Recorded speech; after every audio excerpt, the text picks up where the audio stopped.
Dabur numbers as well should be out just about any second, while ITC has really been all over the place, and you're finally seeing a bit of a recovery really come in for ITC, and that's the first flash from Dabur. 357 odd crore rupees is what they've delivered in terms of their PAT. 365 crore rupees is what we were expecting. This looks a little sub our estimates. 365, 357 is what they've delivered. We were expecting an uptick of about 15%. Again, volume growth, we are looking at a 5% figure. The price and mix growth is going to aid the top line. Oral care foods categories are going to see attraction. International business is expected to continue to be challenging, as well as the Middle East region as well. Just have the first flash, 357 crore rupees. We're penciling in a margin of 20% plus and the top line growth of 10%. But Abneesh, if you're still with us, the first take on Dabur. Okay, he's not with us.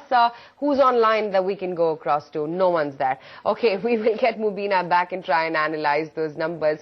But again, this looks like a bit of a miss right now. 357 crore rupees. We don't have the top line performance yet. No, we don't. And what's the stock up to? Not seeing too much of a reaction, by the way. It's just about flat in the session at 285 thereabouts. And as Aisha said, I think the key mantrable is going to be the volume growth figure, where we're pegging it at about 5%. Remember, the price and the mix growth is going to aid the overall top line. Watch out, because for some of these FMCG players, it's also very important what they deliver in terms of individual categories, individual segments. All of this is fairly crucial. Oral care, food category, all of these will be broken down, where this time around anticipating some traction there. So we'll have to read between the lines sort of and understand whether or not Dabur has been able to deliver or not. International business, that may be a little bit challenging, because remember, the Middle East has posed as a bit of a problem for ITC, for Dabur so far. So we'll wait and watch as to how operations are shaping up.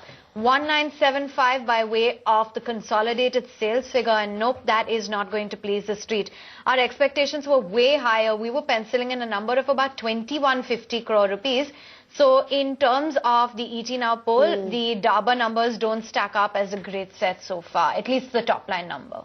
Yeah, but we're yet to see, what the management commentary is, because remember what has happened in the quarter gone by has been that rural spends have actually gone up higher, and you've seen a good monsoon after a two-year-long gap. So that's going to aid these kind of stories like Dabur, which is large, which has a very dominating rural presence.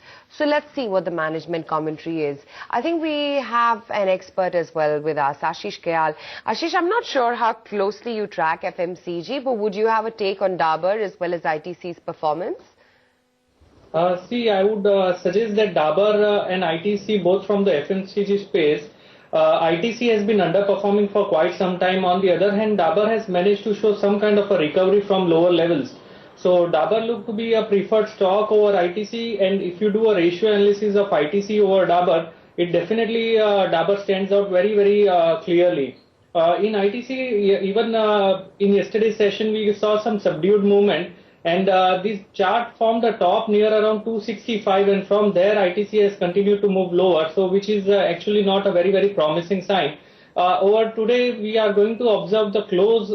If price can manage to close above 240 levels, if 240 and above close is possible post the result, then probably we can see some kind of a pullback of this down move. But if price still fails to show any kind of meaningful bounce back from current levels, then again closes below 230, that is going to be a very, very strong bearish sign for ITC. For Dabur, on the other hand, we are going to observe the level of around 290, 295 on closing basis. So if the week manages to close above that level, Dabur is definitely preferred over ITC. Okay, that's a view coming in on some of the FMCG majors.